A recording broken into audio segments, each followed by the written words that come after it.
Look at how beautiful that baseball cap and plane is. Now, hey, James Doyle here, and I'm here with a big part of history who's done so much, and he's one of the many women and men that worked on the Avro Arrow, Andy Germuska. So how are you doing, Andy? Doing perfectly great. Thank you very much. Thank you so much, Andy, for this time. It's great to be here with you.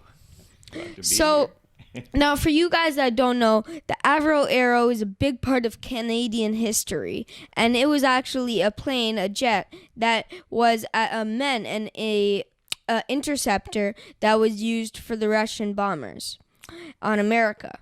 So now, just Andy, I'd like to know just a bit about yourself. So now, where were you born? In Toronto. In Toronto? Yes. Very good. And you grew up in Toronto as well? In Toronto. So what did your parents do? And did that influence you at all, other than your dad building wooden planes for you? Well, my dad was a cabinet maker. Yeah? In fine furniture. So a woodworker He did- kind of guy? Yes. Oh, yes. He did, and he taught me all I ever knew in how to treat wood, how to plane it, saw it, and all this kind of thing. You know, since I was a little guy. Yeah. He made a stool for me so I can get up on the bench, so I can do things on the bench. Yeah, like very similar with me. Like when I was very little, in my dad's factory with woodworking and stuff. He's a big woodworker, and I loved to go to his factory a while ago, and I just like to. He'd teach me everything about woodworking, and Right. that's where I kind of get my background of loving to build, Right. not just woodworking, but building. So yeah. Now, what was your position working at Avro with the Well, Avro when I Arrow? started there, I was a junior draftsman, or not junior, junior. I started doing, they had me doing tracings. Yeah. And I did one tracing, gave it to the boss, and he looked at it, he says, "Oh, that was fast." I said, "Well, just a small drawing." So he gave me the bulkhead, one of the bulkheads in the CF100. It was about the size of the drafting board, and he says, "Okay, trace this." That blew my mind, Yeah. because it was huge, you know, covered my board. Anyway, I traced it. Yeah. So, you know, and he checked it over and he says, "Wow." And that's when I learned how to print upside down, because I didn't like my board like this and working on it. So I put it flat and went around the back and printed upside down and worked on it upside down. That's really cool. Oh, he had so many other Yeah, that ability engineers there. is. And he says, "Come here, I want to show you something." He saw me printing upside down, doing tracings. But that's where I started. So now, what work experience did you have before you started working with Avro? School. School? Went to Central That's all? Tech, Central Tech. All right. And also, how did you get that job exactly? Was there anything else Well- other than the letter of reference from the teacher, or? I knew Avro was out there, and my dad worked out there. He worked on the mock-up of the jetliner, Yeah. so that got me interested. And a few years later, there I was applying for a job there. Really cool. As And long as it was aircraft, that's fine with me. it doesn't surprise me that you got the job. Well, with the letter of recommendations from my drafting teacher too. So it, but nobody else applied there. So Yeah. So when you got the job, you and your coworkers, right? How did it feel about what you were doing? Did you recognize how big the project was worth at the time? no, you get bits and pieces to trace and draw. You don't really know. You know what the airplane's going to look like. Yeah. But at that time it was a CF100 with nothing to do with the Avro Arrow. So it was a CF100, and then I eventually, when I got out of there, I got a promotion. I went into the nose section of the Avro CF100, Yeah. and I was there for quite a long time.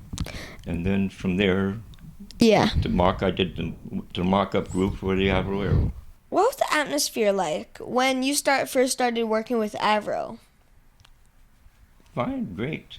I got to know some of the engineers there, and and if you had any questions, they'd answer them. So I had a great time. I met a Yeah. lot of people there, and a lot of the top people there, and that's just the way I got going, and Yeah. I enjoyed it. I really enjoyed it. I enjoyed going to work every day. Yeah. How would you describe the job that you had and the work responsibilities that you had to do? Well, when you're doing drawings for an airplane, it goes. They all go through a checking group. Uh, they have to be right on because it's an aircraft and not just something that goes on the ground. Mm-hmm. So it's always been, all the drawings are checked, and it's funny. There's a checking group. They checked all drawings that were done and changed, and I used to change a lot of drawings through work orders. Mm-hmm. And the fellow that ran the group came up to me one day and he said, "Do you Andy Germuska?" I thought, "Oh my gosh, what'd I do?" Anyway, he said, "Can I sit down and talk to you?" I said, "Yeah, sure." So he says, "I'm glad to meet you," and I forgot his name. Anyway, he says, "You're the only one in this whole place that I've never sent a drawing back to." All right. So that was great. And anyway, he went and told my boss that and everything. And from there on, I went up the scale and went to other groups. I was sent from one group to another because knew what I was doing. And I didn't have to be doing any, and enjoyed it. Yeah. I had some terrific jobs, extra jobs to do that other people didn't. They gave them to me, and I did them. So now, what was the kind of pressures like that you were under working at that Avro plant? Well, I don't know about pressures, but you had to do it right. It's an aircraft, so you can't pull over to the side of the road. You can't just treat it like it's a piece of junk or something. It has to be done right, and because it's out there flying, and that's exactly what it's all about. So now there was no prototypes for the first jet, and it went right into production. So tell me about that. That's right. That's probably the first aircraft that they ever did that with. They did the mock-up, and that was it, the wooden mock-up, and then they went straight into production of the first 5, which were the Mark 1s, and then they started the Mark 2 when it was chopped. Yeah. But the first 5 were flying. So now, what was it like to go see those test lights for the first time? Terrific. It was nice to see that airplane fly.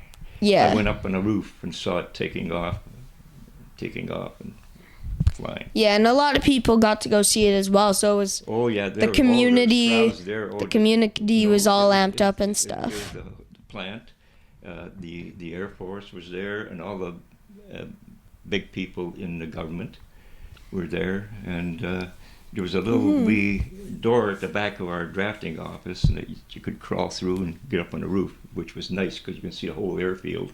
Yeah. And that's what I did. I sat up on the roof and watched that thing take off.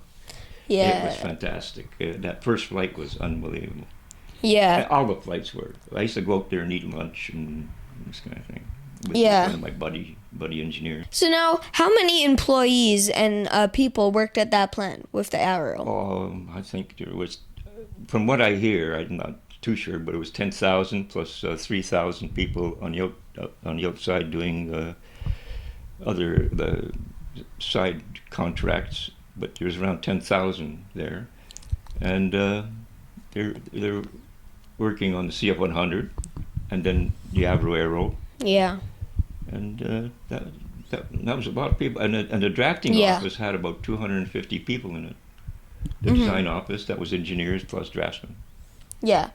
So now collaboration and teamwork is a huge part of working at a plant like that with the Aero. Oh, it certainly is. You have to get along with everybody and do things, and like I said, if you have a question, I just go over to one of the engineers and ask them, and they'd answer me, and that would be fine. So it was. I always had friends, and the engineering group I got to know really well. Yeah. And they like to have you ask.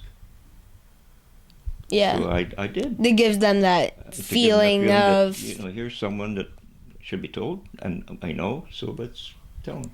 yeah. That's right, and I got along great with them.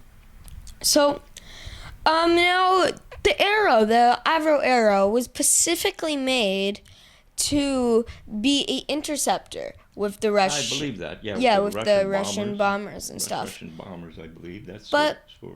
did you guys ever feel nervous about nuclear attacks ever? Like, did you ever think, oh, that it'll affect me and stuff like that? Well, everybody thought about those things.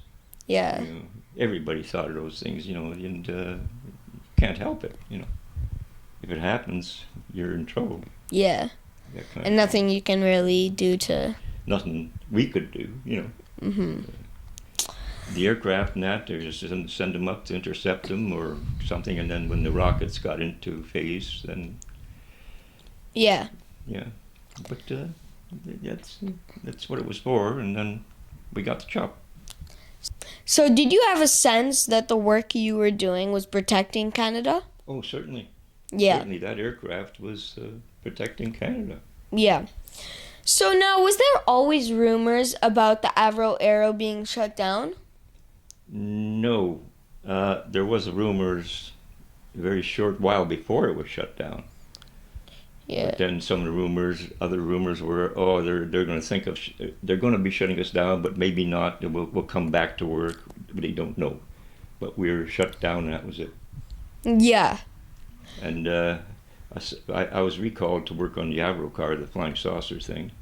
Yeah. And I was in there watching them cutting them up with torches and saws and everything. So it was, and I'll tell you what, it brought tears to my eyes.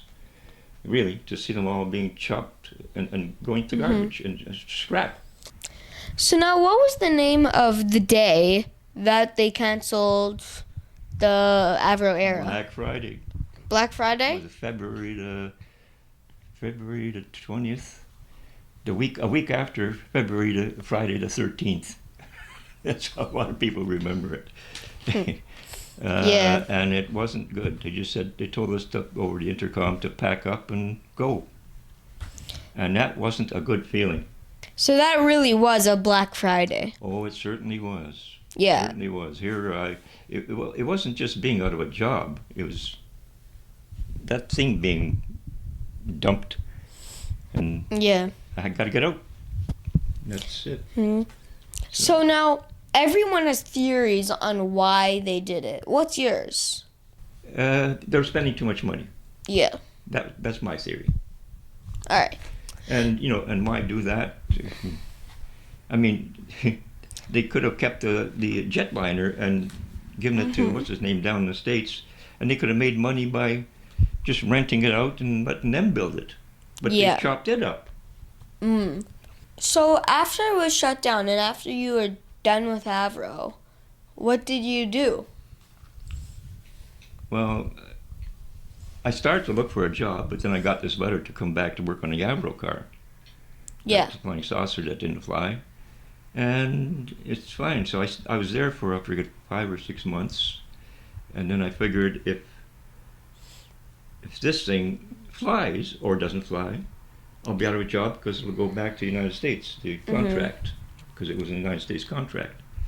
So I better look for a job. And I applied to an ad in a Globe and Mail, and I thought, oh, I answered it, and I got it. They called me in, I talked to them, and within a week, I had a phone call at work. Yeah. At Avro. I thought, there's a call here from Ottawa, and I thought, my gosh, my best buddy that I grew up with, he lives in Ottawa. Something's happened. No, it wasn't. And the people that interviewed me said, you have a job at NRC in the aerodynamics section, the wind tunnels. I thought, wow, that was neat. So I went there. Yeah. And so I was there for 3 years.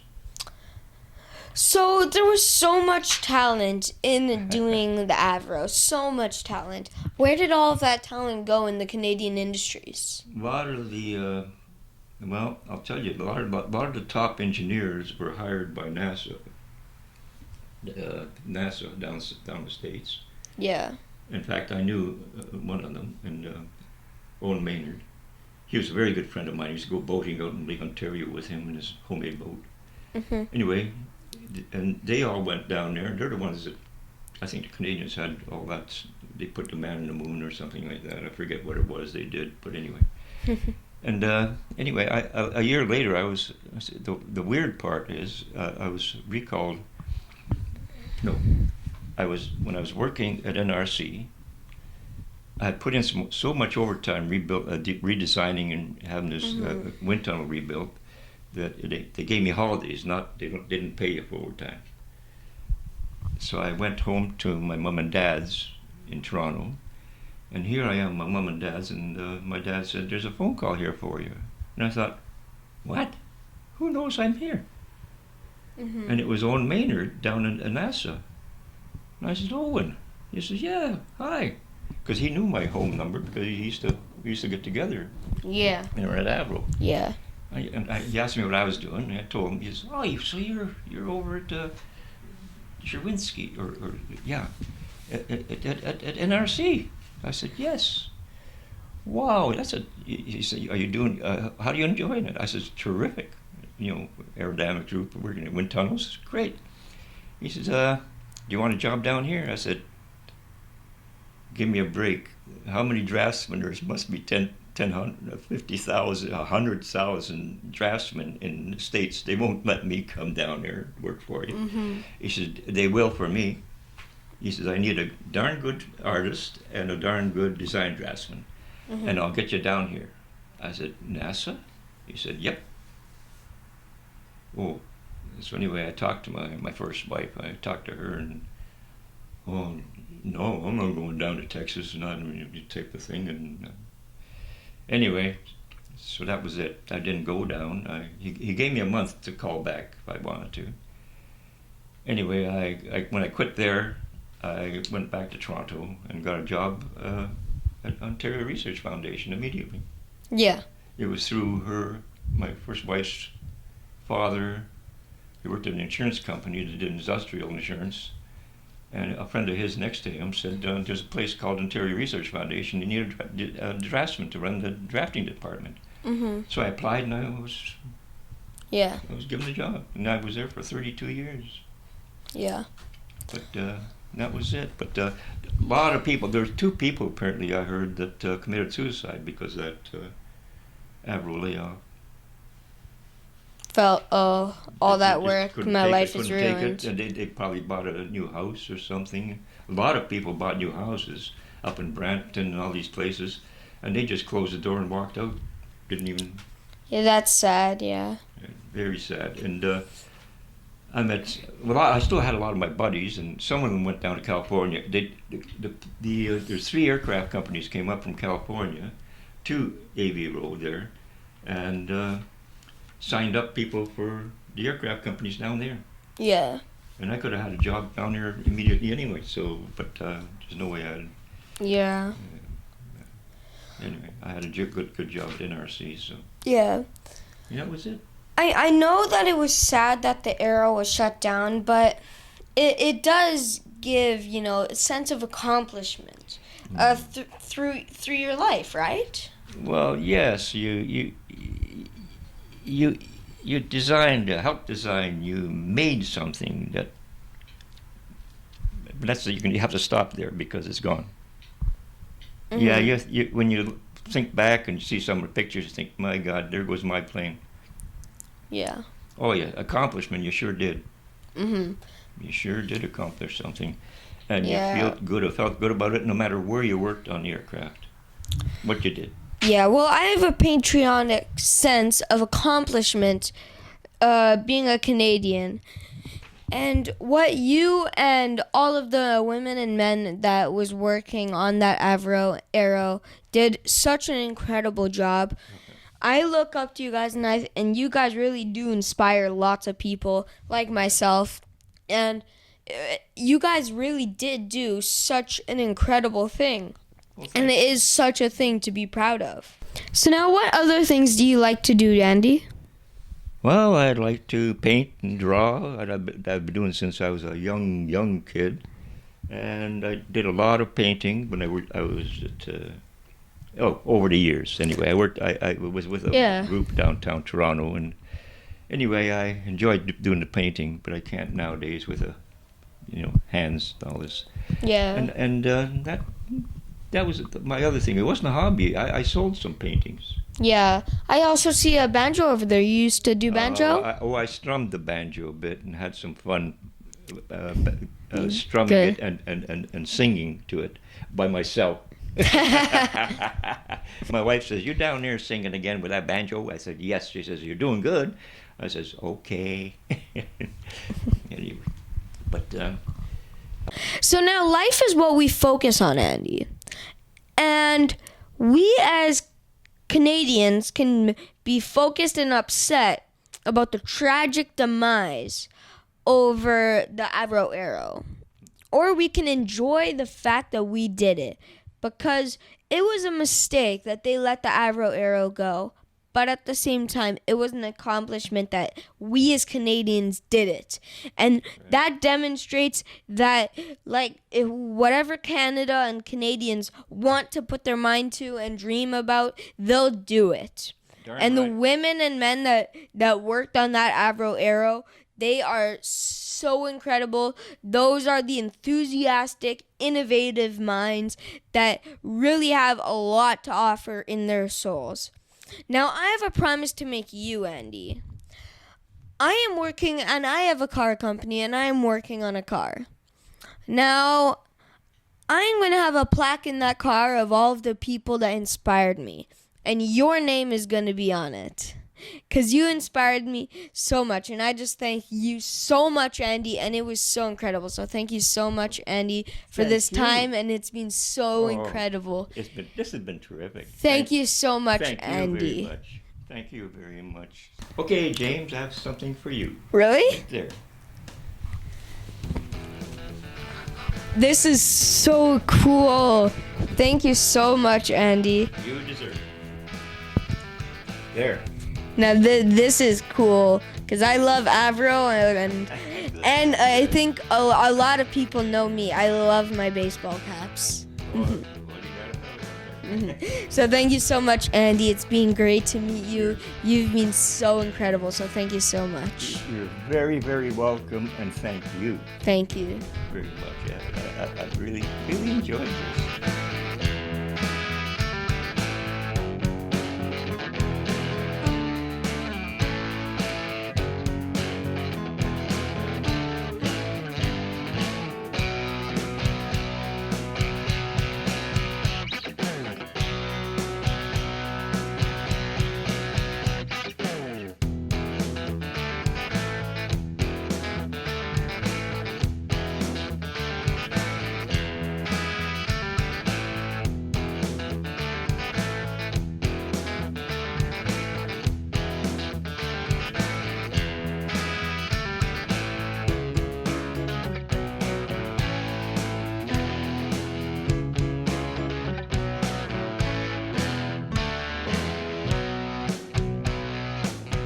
To myself.